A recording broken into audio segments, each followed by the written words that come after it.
ನಮಸ್ಕಾರ. ಬನ್ನಿ, ಇಂದು ನಾವು ಕರ್ನಾಟಕದ ಒಂದು ವಿಶೇಷವಾದ ಐತಿಹಾಸಿಕ ನಗರಕ್ಕೆ ಹೋಗಿ ಬರೋಣ.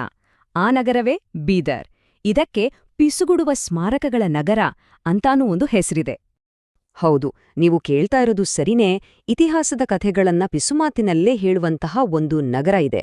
ಅದಕ್ಕೆ ಬೀದರನ್ನು ಪಿಸುಗುಡುವ ಸ್ಮಾರಕಗಳ ನಗರ ಅಂತ ಕರೆಯೋದು.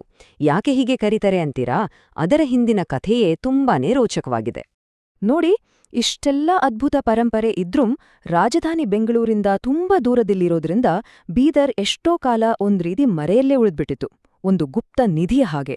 ಆದ್ರೆ ಈಗ ತನ್ನ ಐತಿಹಾಸಿಕ ಮಹತ್ವದಿಂದಾಗಿ ಭಾರತದ ಪುರಾತತ್ವ ನಕ್ಷೆಯಲ್ಲಿ ಹೆಮ್ಮೆಯಿಂದ ರಾರಾಜಿಸುತ್ತಿದೆ.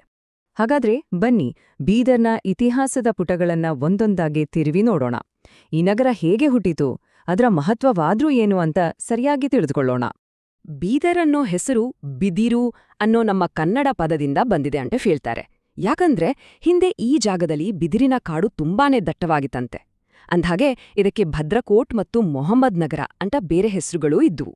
ಬೀದರ್ನ ಇತಿಹಾಸದಲ್ಲಿ ಬಹಮನಿ ಸುಲ್ತಾನರದ್ದು ಒಂದು ಅಳಿಸಲಾಗದ ಛಾಪು. ಅಸಲಿ ಕತೆ ಶುರುವಾಗೋದೇ 1427ರಲ್ಲಿ. ಆಗ ಸುಲ್ತಾನ್ ಅಹ್ಮದ್ ಶಾ ತನ್ನ ರಾಜಧಾನಿಯನ್ನ ಗುಲ್ಬರ್ಗಾದಿಂದ ಬೀದರ್ಗೆ ಶಿಫ್ಟ್ ಮಾಡ್ದ.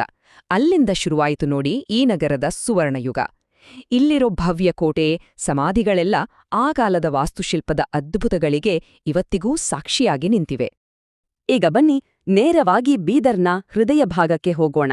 ಅದರ ಹೆಮ್ಮೆಯ ಪ್ರತೀಕವಾದ ಕೋಟೆಯೊಳಗೆ ಒಂದು ಸುತ್ತು ಹಾಕೋಣ. ಕೇಳಿದ್ರೆ ಆಶ್ಚರ್ಯ ಆಗ್ಬೋದು, ಆದ್ರೆ ಇದು ನಿಜ.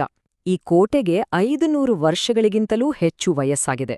ದಖ್ಖನ್ ಪ್ರಸ್ಥಭೂಮಿಯ ಮೇಲೆ ಗಟ್ಟಿಯಾಗಿ ನಿಂತಿರೋ ಈ ಕೋಟೆ ಇವತ್ತಿಗೂ ಅಷ್ಟೇ ಗಟ್ಟಿಮುಟ್ಟಾಗಿದೆ. ಈ ಕೋಟೆ ಅಂದ್ರೆ ಸುಮ್ನೆ ಒಂದೇ ಒಂದು ಕಟ್ಟಡ ಅನ್ಕೋಬೇಡಿ, ಇದೊಂದು ಪುಟ್ಟ ನಗರ ಇದ್ಹಾಗೆ. ಇದರೊಳಗೆ 30ಕ್ಕೂ ಹೆಚ್ಚು ಸ್ಮಾರಕಗಳಿವೆ. ಇವತ್ತು ಇದು ಪ್ರವಾಸಿಗರನ್ನ ಕೈಬಿಸಿ ಕರೆಯುತ್ತೆ. ಅಷ್ಟೇ ಅಲ್ಲ, ಎಷ್ಟೋ ಸಿನಿಮಾಗಳ ಶೂಟಿಂಗ್ ಕೂಡ ಇಲ್ಲಿ ನಡೆದಿದೆ. ಒಟ್ನಲ್ಲಿ